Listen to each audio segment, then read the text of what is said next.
Oh, I thought there was a Tory. Thank you, Mr. Speaker. It's a pleasure for me to rise to speak to the budget. And I rise as the member for Kildonan St. Paul, a riding that's half urban, half rural, split by the Red River, the mighty Red River that flows from the United States all the way up to our port, our seaport at Hudson Bay and Churchill, which we've heard so much about. The people of Kildonan St. Paul are hardworking and fair-minded, and just like this budget, striving to do better. Now, Manitoba, I'm going to start by looking at the provisions of the budget that have impacted my own jurisdiction of Manitoba, and then take some time to have an opportunity to discuss its implications federally. For Manitoba, we've been very fortunate to see significant increase in transfer payments. Overall, transfer payments are up $289.6 million. Equalization gets the most of that money allocation at $216.5 million. Health is also up at $56.5 million, and social services and programs will receive $16.6 million more. Mr. Speaker, the situation is that the federal government has been very generous to Manitoba.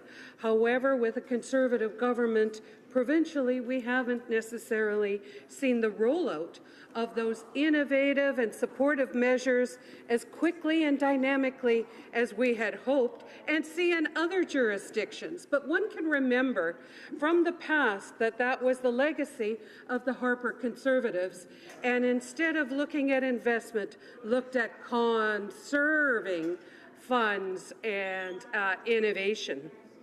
Now, in addition to overall transfer payments, we're looking at a significant investment in one of the most brilliant architectural structures in Canada, the Canadian Human Rights Museum, a global award-winning structure. I hope everyone has had the opportunity to come and visit. But besides the alabaster walkways and the Garden of Tranquility, which has 52 pieces of columnar basalt, I suggest that the content of the Human Rights Museum is even more dynamic and beautiful, as it's time for Canadians and the world to reflect on human rights and moving forward in terms of reconciliation. Additionally, we've received funding for a national microbiology lab, which we are going to be expanding with the establishment of a Centre for Innovation in Infectious Disease Diagnostics. Again, it builds on the strength of the microbiology lab. It builds on our other centres within Winnipeg, and we are so proud that we have a government that is supporting Manitobans and in particular Winnipeg. Mr. Speaker, my apologies. I needed to, in the beginning, note that I was splitting my time with the member from Macorel-Fortin. So thank you, Mr. Speaker, for being generous and taking that little side note. In addition, going back to my budget, I did want to note that Manitoba will benefit from the Canadian Worker Benefit and the Canadian Worker Benefit Disability. And in fact, finally, we've seen an increase to our Economic Development Agency, an agency that we've been working with that provides that seed money or a bit of extra to really create jobs and stimulate innovation. And Mr. Speaker, this is a budget that for the first time really recognizes the significance of our Indigenous people, known to us as the Métis. The Métis are a fundamental foundation partner in Manitoba, and we see in this budget $516 million for Métis over 10 years and $325 million for employment and training programs. This is high time that we had a government, a Liberal government, that recognizes the significance of the Métis people in Canada. Now, as a woman a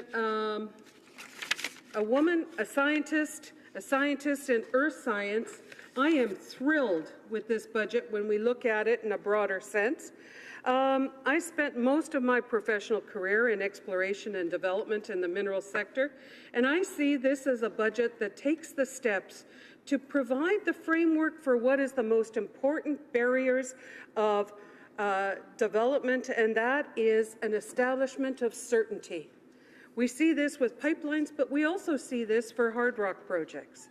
It is absolutely essential that we have a rights recognition process with Indigenous people across Canada, that the Indigenous people become partners in the projects and that they are integral in receiving the benefits, including resource revenue sharing from projects across Canada. So, in addition to establishing a positive framework, finally we're moving forward on the front of Indigenous relationships, and the most significant is the fact that our Prime Minister has indicated it is the most important relationship that we have as a government, and I'm very proud to be part of a government that recognizes that. So, in terms of economic growth, Mr. Speaker, we're doing fairly well. We've created 600,000 jobs. We've recovered, or close to recovered, the crash in resource commodities that hit us about 3 years ago. And we have been working hard to eliminate child poverty. We're helping small business through tax cuts and innovation, through science and moving forward, and helping low-income workers.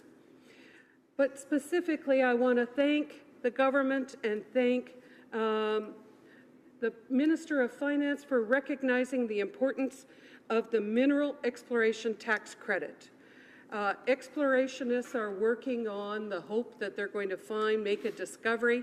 This tax credit is essential to keep Canadian explorationists looking for more resources that can be utilized for economic development and the benefit of Indigenous people and all Canadians. In terms of gender, we finally see a government that understands and is moving forward, making positive steps.